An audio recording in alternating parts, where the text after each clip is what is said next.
British Empire is panicked. NATO chiefs, British generals, even the head of MI6 coming out of the shadows, all screaming for escalation with Russia. They want you to look at the missiles. They want you to think that this is about territory or democracy. Well, it's not. They're not afraid of Russia. They're afraid of a PDF file released quietly in Washington last week, which signals the silent assassination of their entire financial model.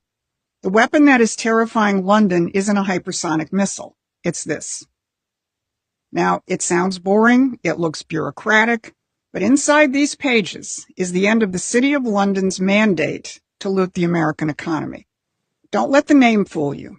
This is the economic equivalent of a declaration of war on the financier elite. It declares that from now on, people and economic growth come first, not financial parasites. And it comes right on the heels of the administration's national security strategy, which declares that sovereign nations come first, not globalist institutions. These were released within a week of each other, and these two documents reassert that American principles will now govern us, not imperial principles. I'm Susan Kokinda. This has been a battle that I've been part of since the 1970s, but I've seen how the British start wars and create narratives to keep you in the dark. It's time for all of this to come into the light, and that's what we're going to do today. But before I get to that, please like, share, and subscribe to this channel and help us extend our reach. So here's what we're going to cover today. How London's panic is out in the open, and the Russians know it. What Trump's new economic strategy is, people, not bankers, first. And that phase one of that strategy is the war against the cartels. So Trump's current pressure campaign on Ukraine is forcing Europe, and in particular the British, right out in the open. So open that they're telling their people to prepare for war. Over the past week, Trump has been brutally honest with Zelensky.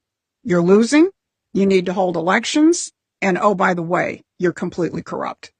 The Wall Street Journal reported that the Trump team is telling Zelensky, either you negotiate on territory or you get no security guarantees. Now, this also reflects the reality of Trump's new national security strategy that I covered last week. Trump is no longer operating under the transatlantic alliance playbook. As one dispirited European diplomat blurted out at a DC Christmas party, the Western alliance is over. The relationship will never be the same again. So the split is out in the open, and Trump is pushing a negotiated settlement which recognizes Russia's legitimate interests. But the Europeans keep egging Zelensky to continue the war. And the British are the most overt. Look at this general on Sky News.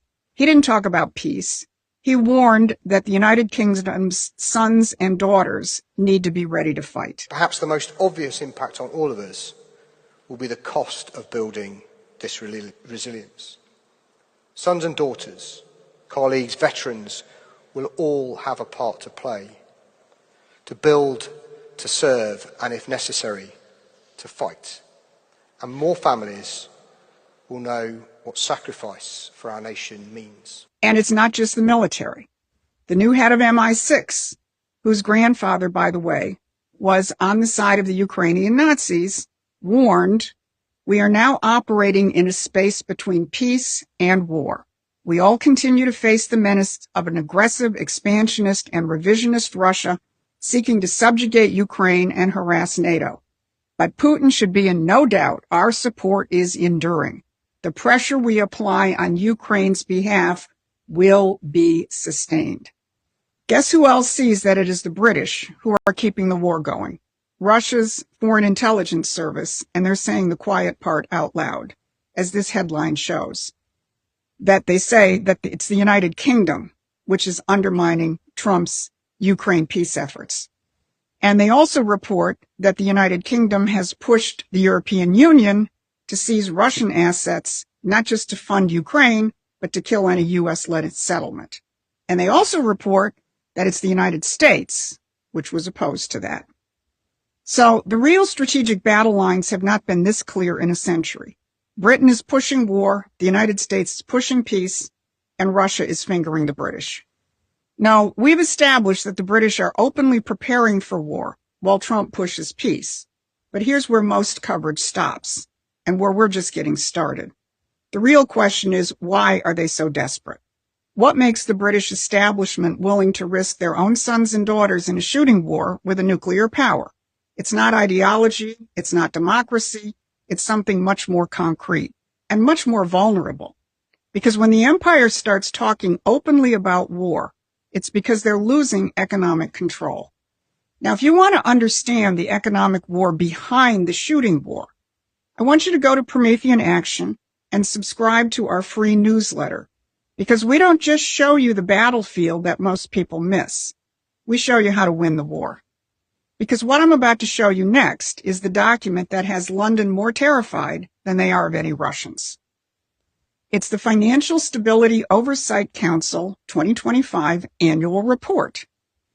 For decades, financial stability in the United States has meant one thing: save the big money center banks at all costs, bail out Wall Street, protect the derivatives markets.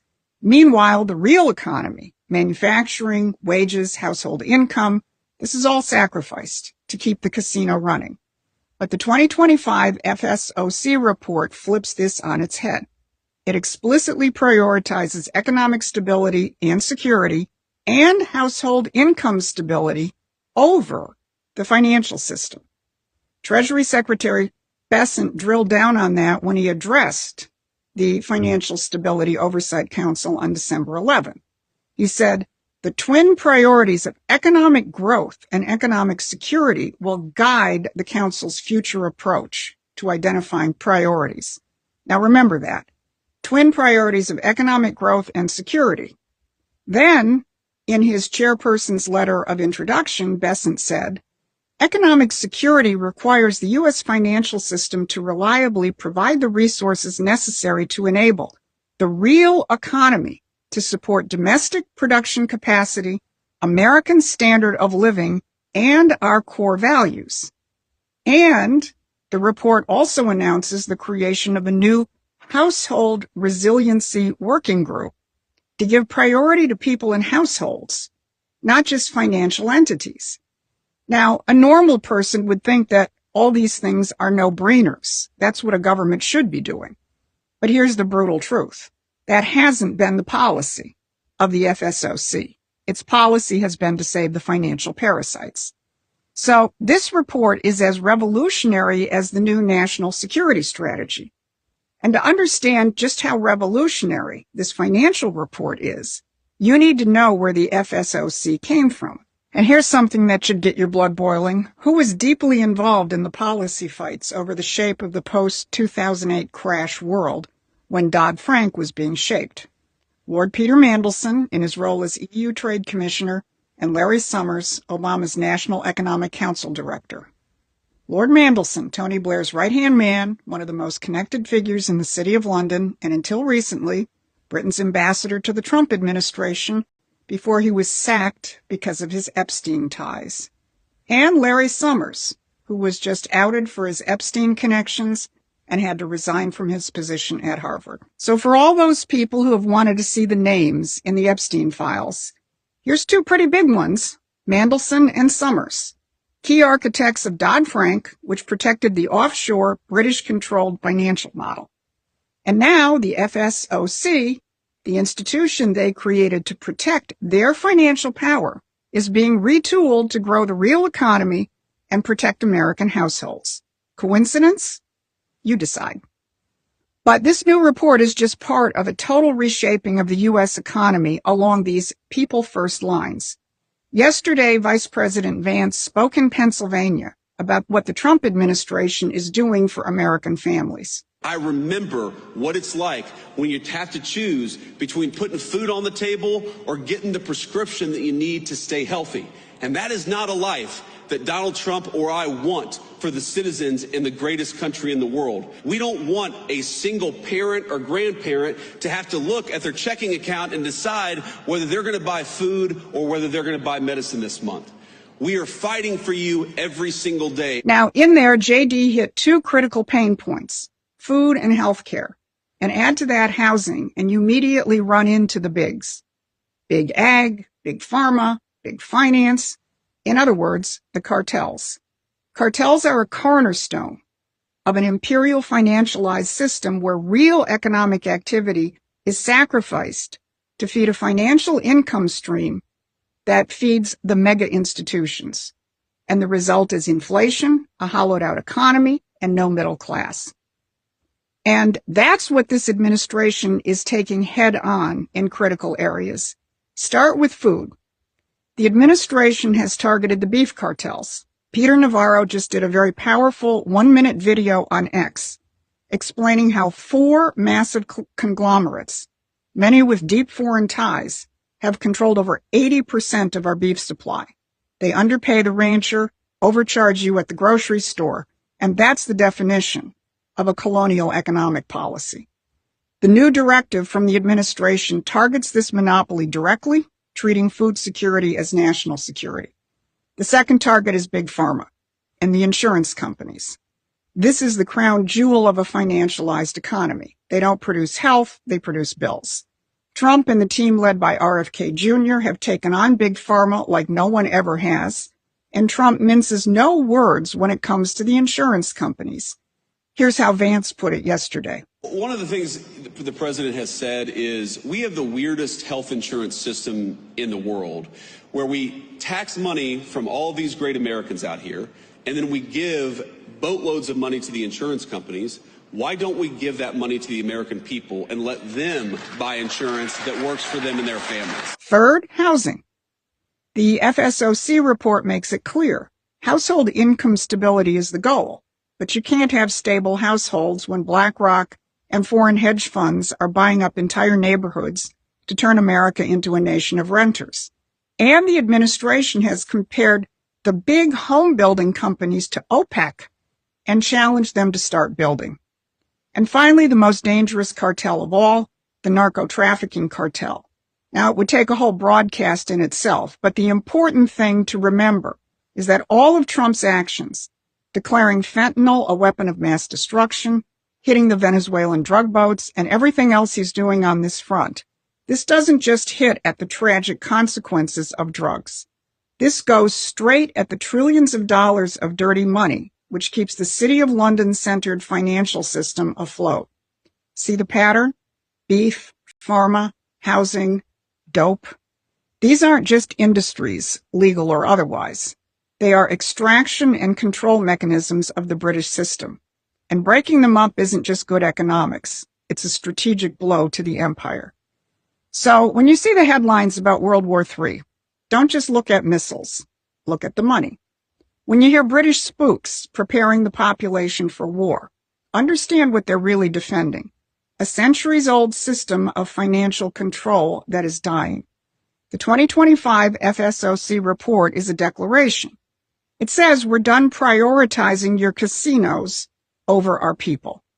And it partners with the National Security Strategy, which declares that we're done sacrificing our manufacturing base to your free trade doctrine. Trump isn't just stopping a war in Ukraine. He's stopping the mechanism that creates those wars, and he's reviving the American system of builders, producers, and creators. The British Empire, whether you call it the City of London, Davos, or the rules-based order, cannot survive that revival.